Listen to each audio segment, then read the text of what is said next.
You're listening to Glove Up or Shut Up on the Angry Marks Podcast Network.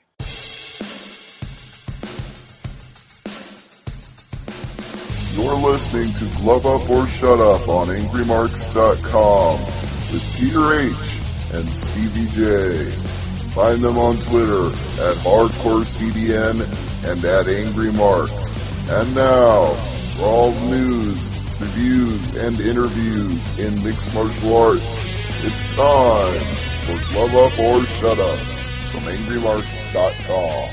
And welcome everybody to another episode of Glove Up or Shut Up right here on AngryMarks.com. My name is Peter H. and I'm joined once again by my co-host from Omaha, Nebraska, Stevie J. I know I say this often, Peter, but it's a very, very newsworthy week on Glove Up or Shut Up.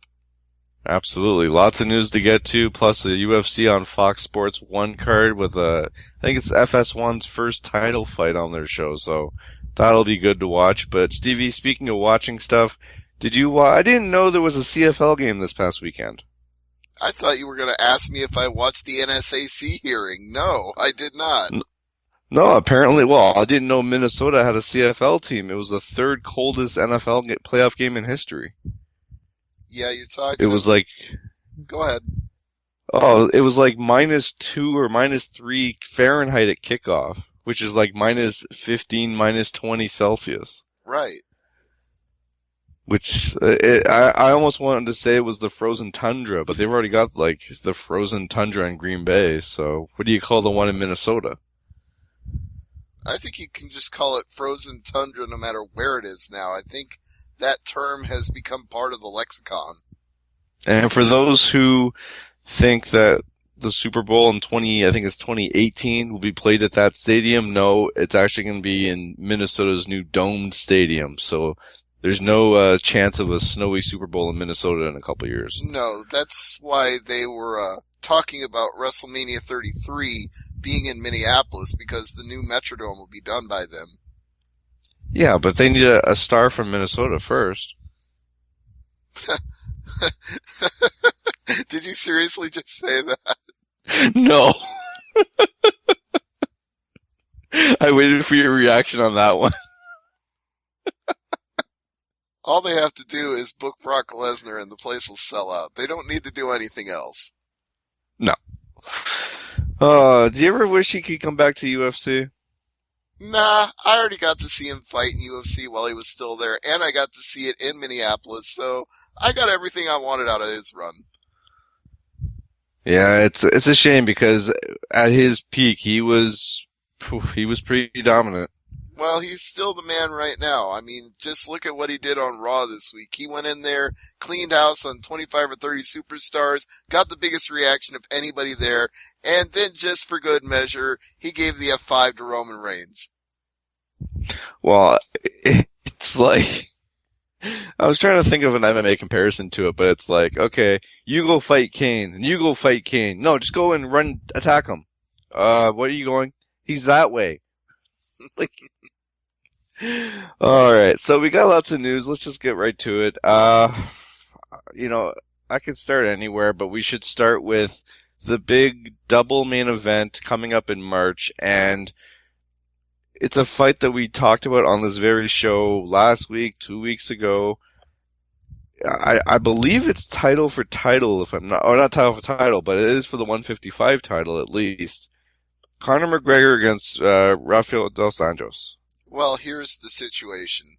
Dana White has already said that he wouldn't normally do this for anybody else, but Conor McGregor is a special case. He's a special kind of draw. He's a special kind of guy.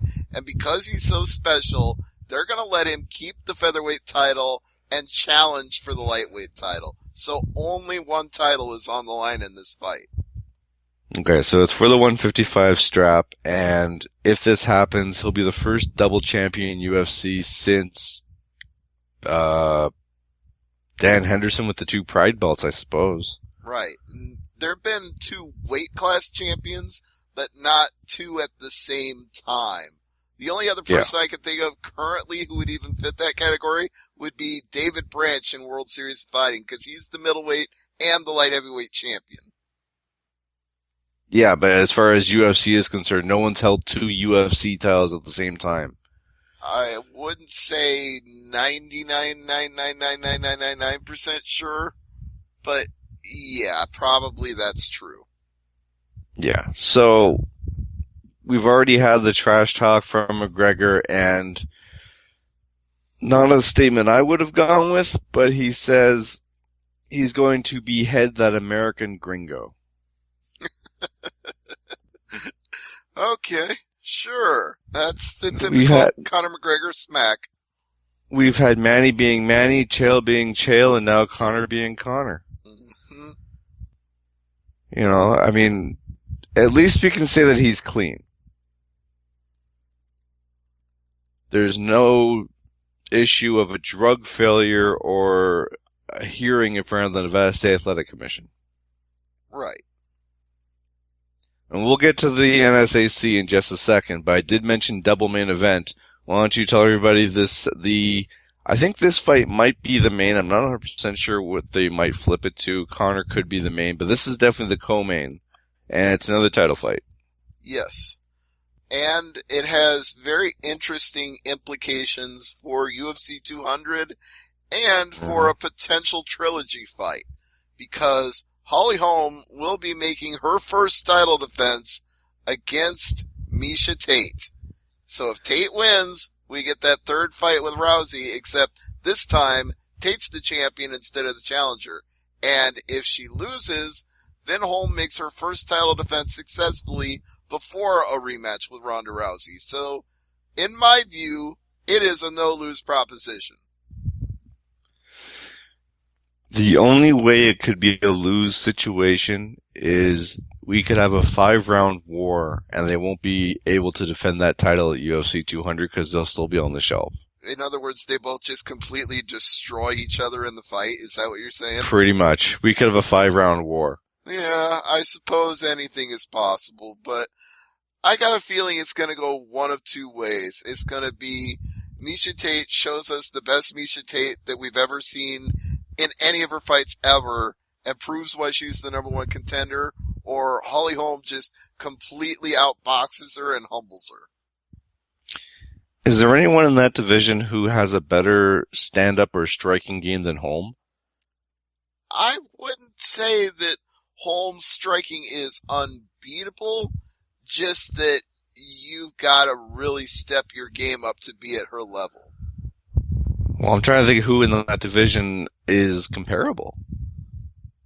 Well, there are people who've given Holly Holmes fits as a fighter before. It's not like she's never not been challenged. She just looked great against Ronda Rousey because she's been training to fight Ronda Rousey for virtually her entire career. However, if you go back and look at other fights like her Marion Renault fight, just as a recent example, Renault actually did show some holes in her game, and I think Raquel Pennington even more than that by taking it to a split decision, and some people thought Pennington won that fight. It was a close fight, not going to say it wasn't, but, Raquel Pennington has the experience that Rousey doesn't. Mm-hmm. Like, she's been around that block for, oh boy, really long time. I mean, Rousey has her strength as well. I mean, her judo is still, like, I wouldn't want to fight her. But in some ways, it might have even been more impressive for Renault to go 3 rounds with her because I think people expected Holm to blow through her and she couldn't do it. Yeah, I look at Holmes' record and she definitely has a lot of boxing experience under her belt, and that leads to her exceptional striking, and her stand-up is impeccable. I'm just trying to think, if you take her to the ground, Miesha Tate's ground game, Holm is going to be working on her escape game, because Miesha Tate, she's pretty good on the ground, I'm not going to lie. But you know what? To me, though, that's not even her biggest advantage. Miesha Tate is the kind of girl who doesn't mind getting punched in the face. Like, there are some people who don't like getting hit, and just try to be defensive and try to avoid getting the hit and then either land their own strikes or get a takedown. But Tate seems to relish it. She's like, you know what? She gets better the longer the fight goes. If you hit her and you don't finish her, that's just going to motivate her even more. So it's like a little bit like Chris Lieben. Yeah, she kind of has that Chris Lieben thing going on for a bantamweight in the women's division. She's not that you punch her in the nose and the fist pops out, you know, like just sproing, here comes Miesha Tate's fist. But I'm saying she's good in wars. The more war that a fight is, the more likely it is that she's going to win. Now, let's just say Holm wins this fight, moves on, fights Rousey at UFC 200. Do you think we'll see her fight a third fight like she fought 3 times in 2015? I don't know. I suppose if everything went well in both of those fights, she could be back again in December. Yeah. I mean, UFC definitely has a full dance card of shows over 2016, so they could definitely slot her in somewhere there, October, November, December, depending on, once again, the damage she takes. I mean, look at Conor McGregor. He fought for all of 8 seconds, so the quick turnaround there. Like, did he even break a sweat? Yeah, you could argue he didn't. That's why he can go ahead and take this fight at UFC 197. A friend of mine said he spent more time waiting for his drinks at the after party than the actual fight. Yeah, the reason I'm laughing right now is because I had to get some follow-up comments. I might as well just discuss this part of the news right now since we're doing news. And All Carl right. Spoder, I interviewed him. He had a change of opponent. He was originally supposed to be fighting Mike Ricci, so I interviewed him about that. And then a few days later, Ricci withdrew due to a hip injury. Same one that he suffered at World Series Fighting 25. Either he re-aggravated it or hurt it worse. I don't know which, but he withdrew from the fight. And his replacement opponent was Luis Firmino, who you may remember was on the Ultimate Fighter 21 American Top Team versus the Black Zillions. So I asked him about it, and I got his comments about it, and I noted that because of the change of fight, he was being moved down from the main event to the co-main event of the World Series of Fighting card coming up on January 23rd in Memphis, and his response to that was, yeah, it sucks to lose that spotlight, but it just means I get to the after party sooner. That's why when you said drinks at the after party, I'm like, yeah, I think Foder's thinking the same thing. Like, yeah, okay, yeah, I can get out of here quicker. I can go to the after party. Now, I can't remember if this is the same injury, but it's not the first time Ricci's pulled out of a fight due to injury suffered in training. I remember there was one against George Soteropoulos at Titan 2014. And he comes back, fights a couple more times, another injury, fights, misses weight, opponent doesn't want to fight. You know what I mean? Like, it's an up and down record.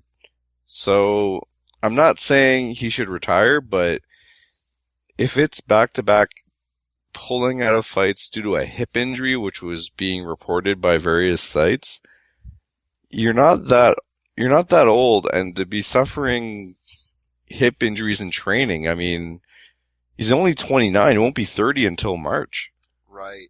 It's kind of a shame if this is a chronic injury, and hopefully at some point I'll get a chance to ask him about that, because before he withdrew from the fight due to injury, I was all set to interview him. It was going to be one of those cool features, like, I've got the 2 guys in the main event. I've got him and I've got his opponent, and get each of them to talk a little about the other and put them together on MMAmania.com and see what people think about it. But when Ricci pulled out, I was like, well, shit, they're not going to run an interview with a guy that's not fighting, so what do I do now?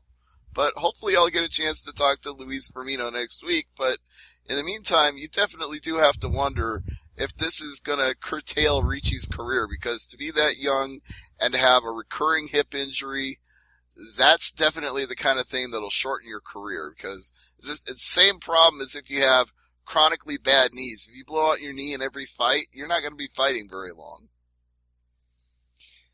Do you remember his one of his first fights in Bellator?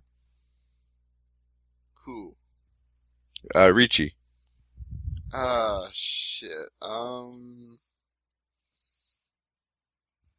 It was his first Pat loss. Curran. Yeah. Yeah. Took me a while. Bellator 14.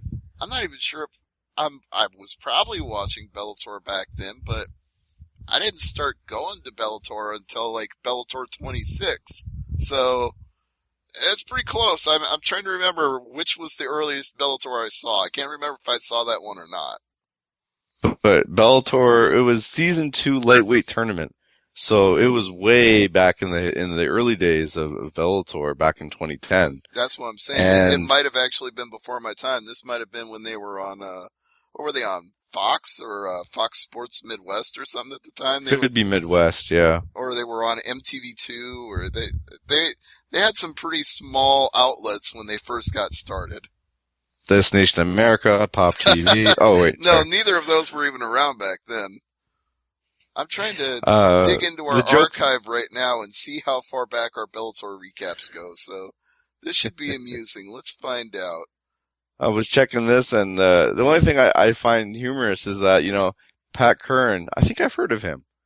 Our oldest Bellator recap on the site is Bellator Fighting Championship 24. So that would be about the first one I saw. So Bellator 14 was before my time. I didn't even know about Bellator until they were already into their second season.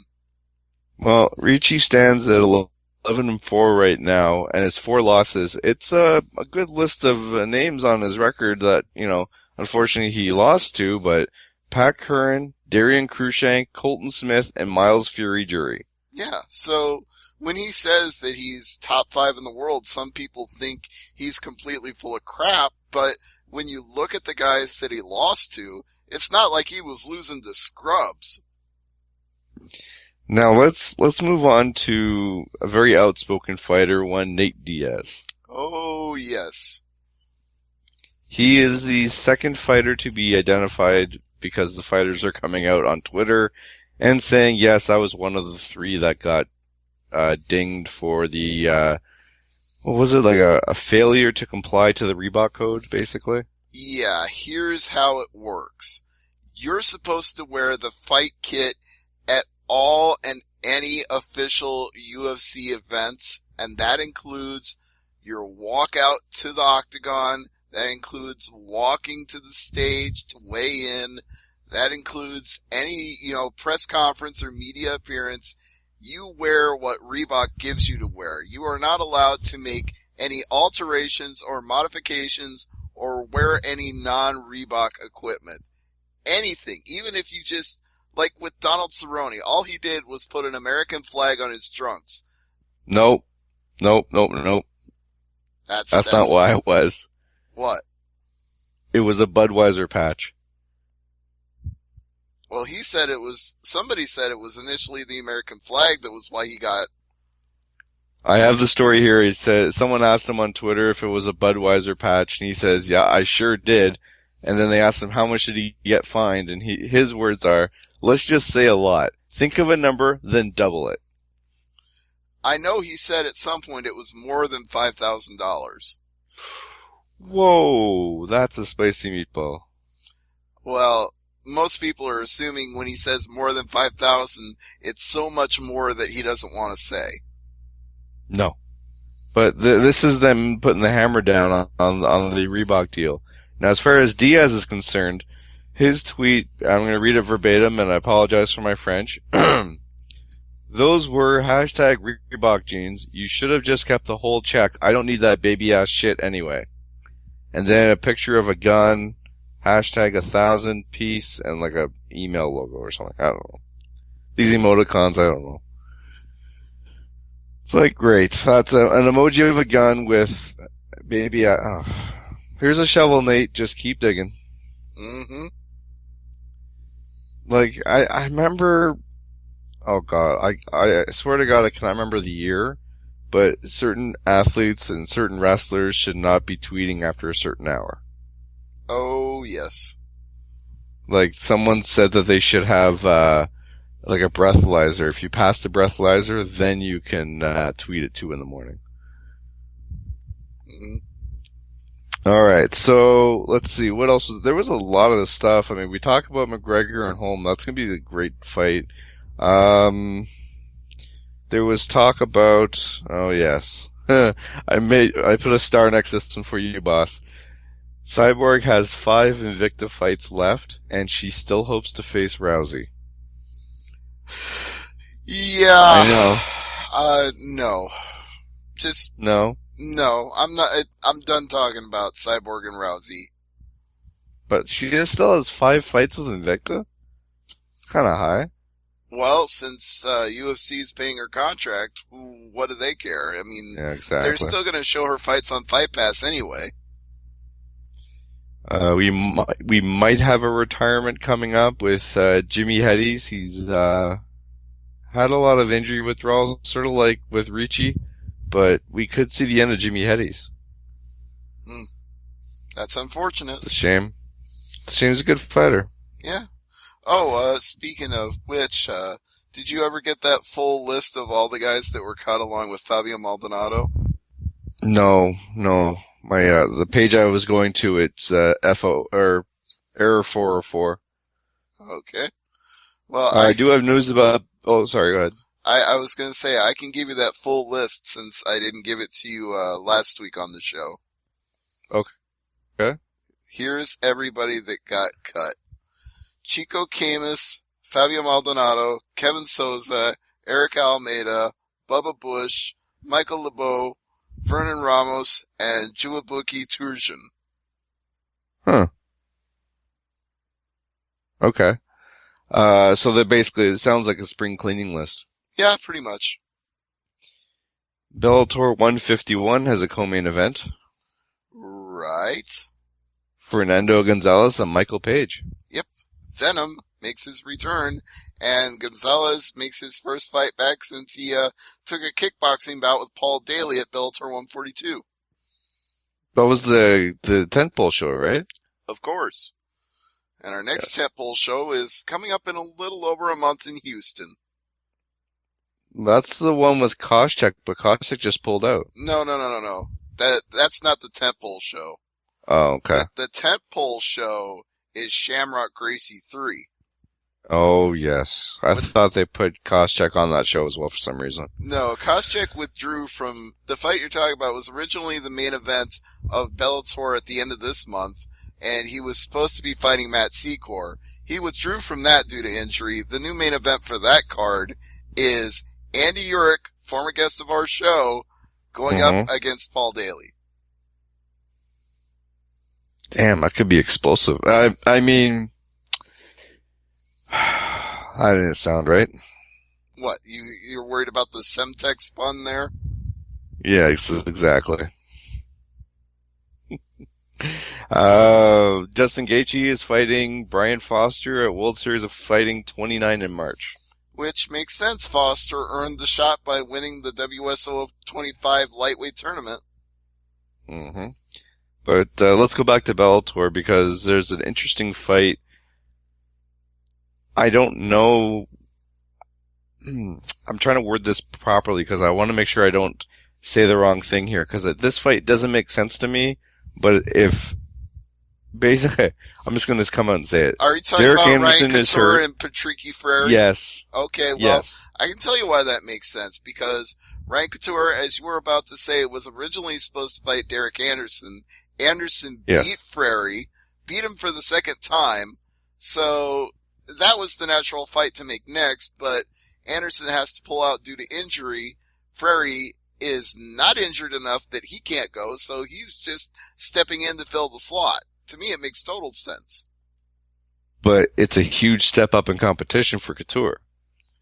Right, but it's also a very critical fight for Freire because he is, he's getting to about the 500 point in wins and losses in Bellator. He needs, you know, he's like 8-7 right now in Bellator. He needs to get some momentum going.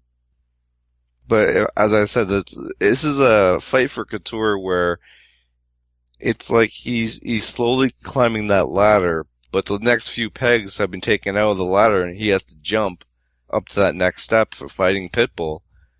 Well, all he really needs to do is get it to the ground and go for a submission. You know, that's his bread and butter. As long as he doesn't try to stand and bang with Freire, he'll be okay. But we've seen fighters in the past, especially in Bellator, where, they go in with a game plan, and once that door closes and the referee says go, and the coaches are yelling, take him down, and they just stay on their feet like they're like during the headlights. I know. We've seen it in Everybody has Bellator. a game plan till the cage door shuts. That's true anywhere. That's true Bellator World Series, UFC, Legacy, ONE FC. Invicta. It's true everywhere. All right. Well, we talked about Nate Diaz. We should move on to Nick Diaz. We should. Yes, because he got his suspension reduced. He got his appeal. He got it knocked down to 18 months. And he still got fined $100,000. People seem to have a huge problem with that.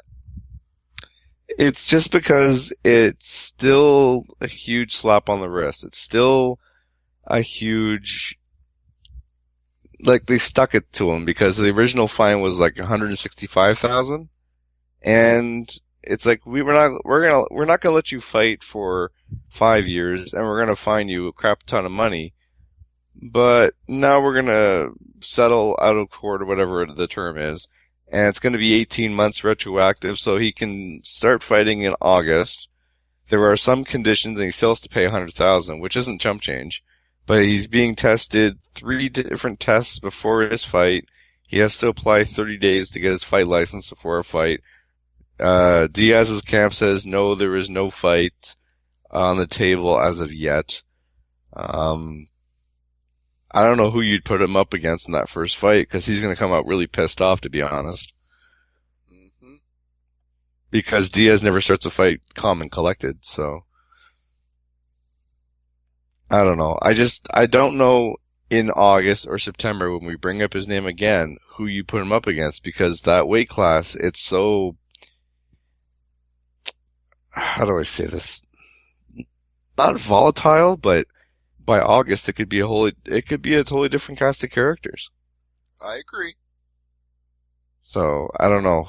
It's just a wait and see approach, and with Diaz, the clock is ticking, because he's not going to be around much after next 3 years. Mm-hmm. I think maybe one more run in him, and that's it. Turn into a coach. Well, depending on how many drug test failures he has. If he fails drug tests in the future. You think he won't? Oh, boy, what are the Todd's odds on that one? Oh, that reminds me, we need to get him back on the show and soon. Mm-hmm. Also, the NSAC has delayed the Wanderlei Silva hearing to February. Why? Oh, something about the NSAC has new personnel behind the scenes. They need to be brought up to speed. But the new head of the committee basically says, like in February, we're gonna have a ruling for you. And Silva's lawyer is really pissed off. Basically, he wants to bring this to the Nevada Supreme Court. So, wait and see approach on this one. But we basically, with Silva, he retired. But you told me a story off air about another fighter who retired, and now we're finding out, oops. Yeah, Mirko Krokop. He thought he was going to get popped on his drug test for whatever fight night that was, and he voluntarily admitted to it, retired. They processed his drug test. The results came back. He was clean. Or, we should say, his body metabolized whatever he took, probably HGH, and it didn't show up on his test, so his test came back clean. But either way, he didn't actually get popped for anything. No, he did not get popped for anything, and but because he still admitted to the failure, his fine and his suspension still stand. Oh, frig. I mean, it's funny. I'm not going to say it's not, but he took the punishment and he's not guilty. Yeah, well, He's still guilty because he still confessed to being guilty. That's why his suspension still stands. That's the problem. If I hate to say he should have lied through his teeth, but if he hadn't admitted anything, he'd have been fine. Now, we have to talk about someone who is potentially guilty of a drug failure. And this is a big name. Potential. This is a big name. Potentially. The number 3 ranked middleweight, Yoel Romero, has been notified of a potential violation with the USADA. So it's an out-of-competition sample. What was the statement? Additional information will be provided at the appropriate time as the process moves forward. Well, just looking at the guy from any of his previous fights and his physique at his age, would it be any shock to you just on the it doesn't pass the eye test level that he's on something? His physique does not look natural. Do you want to know what Tim Kennedy said? I think I might have the quote right here because I'm reading the article on MMA fighting as you're talking about it. Let me see. No, there's no quote from Tim Kennedy here. So what did Kennedy say? I have a quote. He cheats in the cage and he cheats out of it. Zero surprise in the end. I feel bad for Jacare. So do I, especially since I thought Jacare won that fight. It was a very close fight. I know. We can go back and forth on it 100 times. There's one round that could have gone either way. And Jacare's manager has already come out with a statement saying that his client, not Brock Lesnar, Jacare, says he wants either Rockhold or Weidman next. You know what? I like that idea. If Romero goes down with a suspension because he got tested and popped for it, then by all means, Jacare and Weidman to crown the next number 1 contender. Make it a title eliminator. Now I have some more news that just hit the wire here. According to Dana White, the reason Holm is fighting Tate and the reason that Rousey... Oh, another thing. According to Dana White, Rousey will not rematch the champ Holly Holm at UFC 200. Okay, but what was the other statement? Well, they all tie together because of a delay in the production schedule for Roadhouse. I see. So she's out of action because of the filming schedule. So she wasn't going to be fighting at UFC 200 anyway. So they weren't going to make Holly Holm wait. So that's why she's fighting Miesha Tate. That's what you mean when you say they all tie together. But hey, she's going to be, we talked about last week, hosting Saturday Night Live. And there's another story out there where I read this week that she's going to be in a Peter Berg movie called Mile 22. Okay. So, I mean, she plays a badass. Big stretch. Yeah, Rousey. what a surprise, right? Nothing surprises me anymore with Rousey, but it's a shame that Rousey's name is taken off the marquee for UFC 200, but I have a feeling UFC 200 will have a lot of stars in it anyways. Just imagine, we're really stretching this out beyond possible credulity if I say this, but just imagine that McGregor beats Dos Anjos and becomes the dual champion and defends it at UFC 200. Against who? Diaz?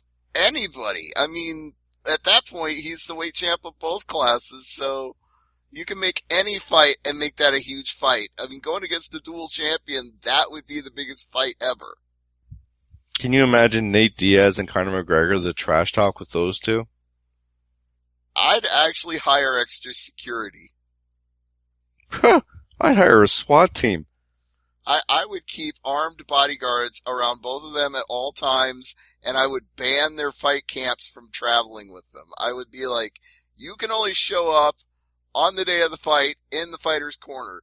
You can't come to the weigh-in. You can't come to the press conference. You keep your boys at home. What I would say is, I wonder if, I had a good one too. What was it? Well, we need bodyguards on the stage for the weigh-in. You know, maybe we can get someone with bodyguarding experience. I don't think Ken Shamrock's doing anything except fighting Gracie. Yeah, well, he's certainly got the physique for it. Talk about not natural. But hey, he's tested clean for everything that he's ever been tested for, so good for him. Mm-hmm. Now let's move on to UFC Fight Night 81 this weekend. It's happening at the TD Garden, home of the Boston Bruins, on Sunday, right after the NFL playoff game. It's not the Broncos, it's the other game. It's one of the NFC games. It's either the Panthers and the Seahawks or the Cardinals and Packers, one of the two. All right. Well, the point is, it's after an NFL game. Yes.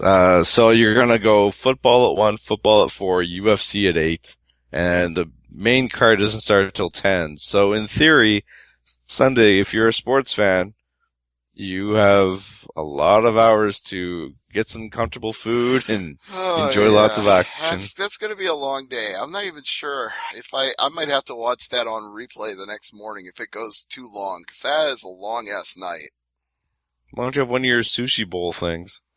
No, that's the sushi bowl is the sushi bowl. You do that for the Super Bowl, not for everything else. It's coming up. Anyway, the whole point is the main event, a long-awaited bantamweight title defense for TJ Dillashaw against the former champion, Dominic Cruz. That is your main event on FS1.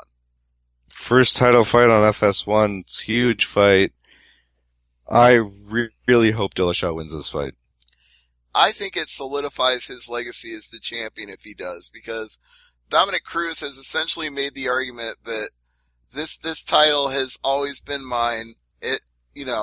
There's no reason. He's basically claiming that Dillashaw is a paper champion only. Well, if Cruz wins, I'm gonna have this feeling of just, oh no, not again. Mm-hmm. Like, here we go, and you're gonna have Cruz talking in paper. It's gonna happen all over again, so I don't want to see it. It's put me to sleep talking about it, to be honest. I don't want Cruz to win this fight. Yeah, well, I will say he was, until he got sidelined for 3 years with injuries, he was one of the pound-for-pound best fighters in the world, so... But then he's been off for how many years? I know, like, he had one fight in 3 years and then got injured again after that, so... In 5 years, he's had one fight. Now, the co-main event is Eddie Alvarez and Anthony Pettis, which on paper looks really good. That is a potential title eliminator fight in its own right. I'm leaning more towards Pettis, but, I mean, Alvarez definitely has the skill to win here. It's kind of scary to think that one of these two guys. What I said about Miesha Tate earlier. Eddie Alvarez is one of those guys where he gets in a war, he gets better. Yeah, absolutely. When it comes to Alvarez and Pettis, it's a shame someone has to lose this fight. Kinda is, because, like I said, I consider it an eliminator fight, because Pettis is number 1 and Alvarez is number 4, so with Donald Cerrone already going down and, Nurmagomedov not back for a while yet. This is potentially the next guy after Conor McGregor to fight Dos Anjos. I mean, if McGregor wins, obviously whoever wins this fight would fight him. And if Dos Anjos wins, whoever wins this fight would fight Dos Anjos. So. Now, we didn't mention this, but Cerrone's going up in weight to 170. Since when? A couple days ago, I read that Cerrone's next fight's at 170. Who is he fighting? Hold on, I'll look that up. Why don't you talk about Travis Brown and Matt Mitrione? All right, yes, that's the next fight on the card. Hopper Brown, as you know, he was sidelined for a little while with an investigation into certain issues that he allegedly had, but they eventually cleared him, and he's coming back, and as far as rankings right now, he is number 6 in the heavyweight division, so he's in the mix He's right beneath Junior Dos Santos.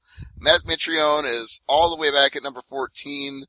The only knock on Mitrione is the same one I've always mentioned, is that he's naturally gifted. He's got a good striking ability. He learns quickly. He just started too late. You know, he's 37 now. The clock's ticking for him. Whereas Hoppa Brown is a guy who's still got a lot of time ahead of him. He's only 33. He's worked his way up by beating some of the best guys in the division. Josh Barnett, Alistair Overeem, Gabriel Gonzaga. The two losses that stand out are his loss to Andrei Arlovsky, which was a real shocker, and Fabricio Verdum, which, you know, he's the champion now, so no shame in losing to Verdum. But he basically, what he's looking to do here is if he gets a dominant win over Matt Mitrione, that vaults him back into the title picture again. That puts him right back where he was before he lost to Arlovsky. Going back to Travis Brown, or not Travis Brown, sorry, Donald Cerrone. Boy, I'm just all over the place today. Donald Cerrone is fighting Tim Means. Oh, okay, yeah, the Dirty Bird. So that'll happen, I believe, in Pittsburgh.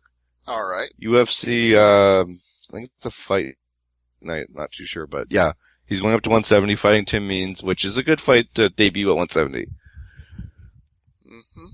But, you know, as far as Hoppa Brown, I mean, he's been in the news, just not for the reasons I don't think he likes to be in the news for. Right. That's what I was saying before you got sidelined while you were looking up who Cerrone was fighting.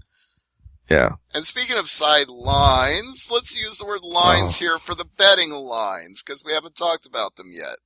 TJ Dillashaw is your minus 145 favorite over Dominic Cruz at plus 125. So, good news for you, Peter. They're picking Dillashaw as the favorite here. Even if it's only by a slimmest of slim margins, he's the favorite. Meanwhile, Pettis is a fairly sizable favorite over Eddie Alvarez. He's minus 345. Alvarez is plus 285. Yeah, if I'm a betting man, I would put 100 on Eddie Alvarez because he is tough, durable, and loves a war. So that could play out in his favor if you wanted to put a little action on him. Mitrione and Brown is a lot closer than I would have expected. Minus 155 for Hoppa Brown, plus 135 for Mitrione. What about Blanco? Oh, is Blanco on this card still? Luke Sanders and Maximo Blanco, I believe so. But, yeah, I'm assuming Blanco's the favorite. That's on the prelims, yeah. Right now, Blanco is minus 130, Sanders is plus 110. No, I know that fight got changed because Blanco's opponent injury. Yeah. So what fight did they move up to the main card on this one? Ross Pearson and Francisco Trinaldo. Right. Okay. And Ross Pearson is the favorite, minus 150. Trinaldo plus 130. So pretty close on that. I might lean towards Trinaldo on that one. You know what? This card is stacked full of super close lines. Yeah. Like Cote and Saunders is going to be scary. I mean, I don't know who to pick on that one. Saunders is minus 120. Cote is plus 100. It's virtually a coin flip. Let's see who else. Hetty's pulled out of the fight. Cruzshank and Felder. It's a little bit more of a line there. Felder is minus 260. The Detroit Superstar plus 220 on the comeback. And let's see if fans of the show will see Ed Herman against Tim Boach. I'm surprised you didn't say fans of the show when we brought up Patrick Cote. Oh, no, that's a given. Oh, well, all right then. Anyway, Ed Herman is plus 190. Bosch is the favorite at minus 230. Any other fights you want to talk about on this card? How about Ilir Latifi?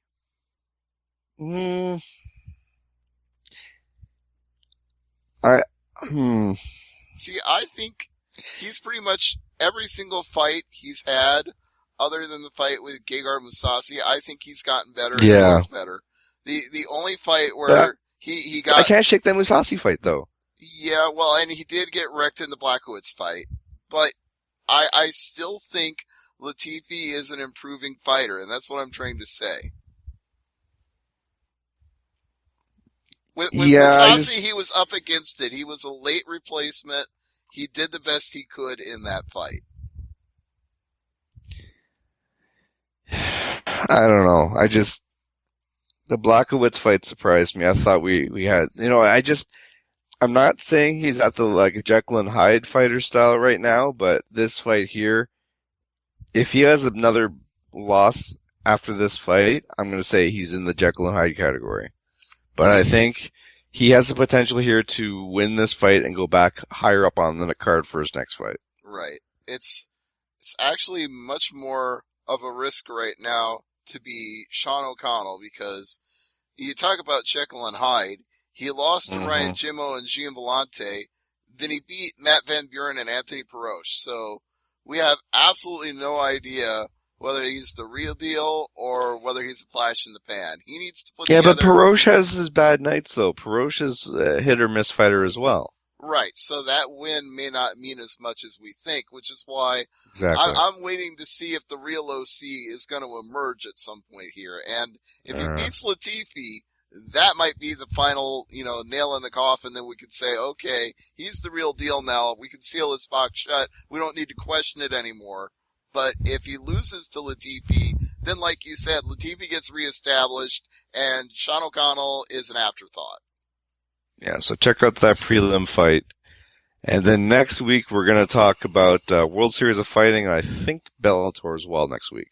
Yeah, well, World Series is on the 23rd at the FedEx Forum in Memphis, and Bellator is on the 29th at the Save Mart Center in Fresno. So we've got a little bit of time. You can make the Fresno show. What, you want me to go there live? Sure, why not? No, I think I've got other plans that weekend. Speaking of which, I have officially opened up the 2016 Royal Rumble pool. Oh, you have now? Yeah, I announced it on last week's show, and I believe our first entrant is my co-host Jason Harland, aka The Great Sudoku. Alrighty, well, how are we going to do this? How do people enter this year? Well, I told them to send tweets to @HardcoreCDN or @AngryMarks. However, if you want to open it up to email as well, why don't you give everybody your email address? Alright, it's just simply, it's peterh@yahoo.ca. Alright. And if you know him personally and you listen to this show and can prove it to us, then you can enter that way as well. Absolutely. Now, let's do some off-the-cuff stuff here. When did you want to do the draw? Do you want to do it on AMP? Yeah, absolutely. In fact, I want us to do it live via like a Google video stream. Oh, you want to Periscope it? No. I actually like a Google Hangout on YouTube or something. Oh, okay. I'll see what I can do. So that would be next week, I believe. Next Thursday. Right. We're going to have to get that draw in pretty soon here. So that's why we got to promote this. You got to go pump this up on social media. Get out there on Twitter and Facebook and let people know. All right. You got any other shout outs, Stevie? Yeah. Shout out to Abby for being on Thursday Night AMP 2 weeks in a row to talk about New Japan. We had a very eventful couple of weeks between Wrestle Kingdom 10 and all the people that are defecting from New Japan to come to WWE. It's an exciting time right now. I actually saw the Kenny Omega turn on the Bullet Club there when they kicked out AJ Styles, and Omega, wow, he is not the same guy I saw like last year, 18 months ago. Like it's his presence, you could definitely tell he's vastly improved his character. Well, that's what happens when you get to travel around the world and work with some of the best talent in the world. Your confidence level is going to go up. Yeah.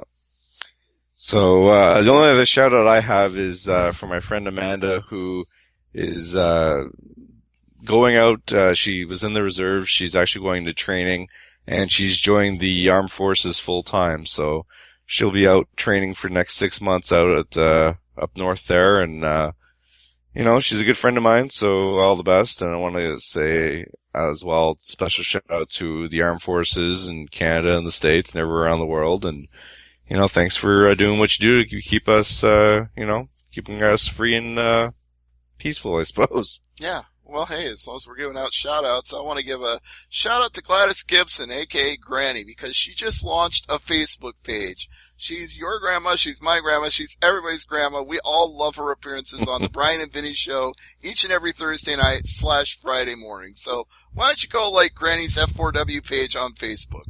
There you go. All right. Well, for Stevie J and Peter H, the Hardcore Canadian, thanks for listening. As I always say, never leave it to the judges. Good night, everybody.